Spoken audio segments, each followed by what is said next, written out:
Coming up next on Adventurer, a NASCAR racer who doubles as a stuntman. Stay tuned. Clash, James Clash.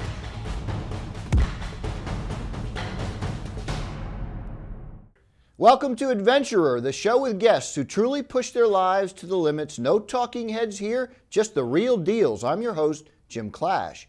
Stanton Barrett is one of only 2 NASCAR Cup drivers to own his own team. When he's not racing, Barrett's a professional stuntman. Talk about a risk taker. Stanton, welcome. Thank you. Real honor to have you on. You know, you're a crazy guy. During the week, you're a stuntman, and then on the weekends, you race in the NASCAR Cup Series. That's risky. Do you have a death wish? No, I don't. I just enjoy extreme sports, and I grew up, all my life I've been a part of extreme sports family, and it's just what I do. Now, I know your father held the world record for the fastest land speed, 739 miles an hour in a rocket-powered car way back when.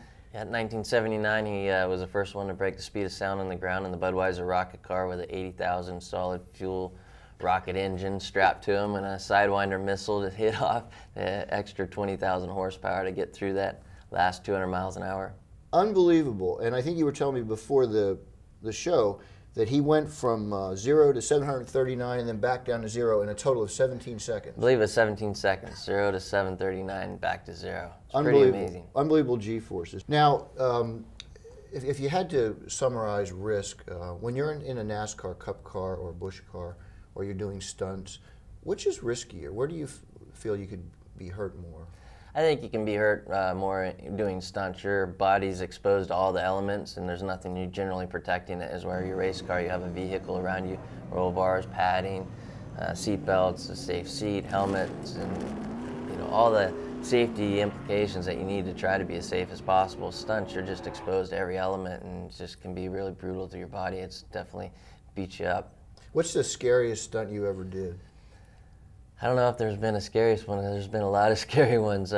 Generally, a lot of dangerous stuff is working around helicopters. There we did a bike sequence in Cradle to the Grave where I'm jumping from one building top to another, down, crossed, big gaps and things like that with a camera mounted on. That was pretty intense. But a lot of things probably are a little bit more dangerous than you or the common person that was watching the television show or movie would understand. You've broken, what, 47 bones? 46. And how old are you?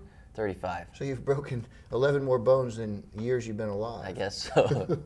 Bones heal quick, though. It's a soft tissue that takes longer to prepare. Now, you're driving in the Cup and the Busch Series. NOS Energy Drink is your sponsor? Yeah, NOS Energy Drink, Interrush, the company, which is a great, they do business in Asia, and then Grand Stay Hotels and Suites. So I'm really fortunate to have some great sponsors, and I'm an owner of my team along with another guy that we have an affiliation with Ski Motorsport. So I do a lot more. I manage a team, run it, operate, all the business aspect of it. Yeah, I think you and Robbie Gordon are the only 2 that manage and run your own team in the NASCAR series? Yeah, he has an affiliation with Ray Evernham now, and Evernham Gillette Motorsports. So as far as a single owner driver, I'd be I think the only one. Michael Waltrip's part of many investors, and he's got a huge organization, but we're a smaller independent organization, and it takes a lot of time. That's my biggest risk, is my business. Well, and as with many of our viewers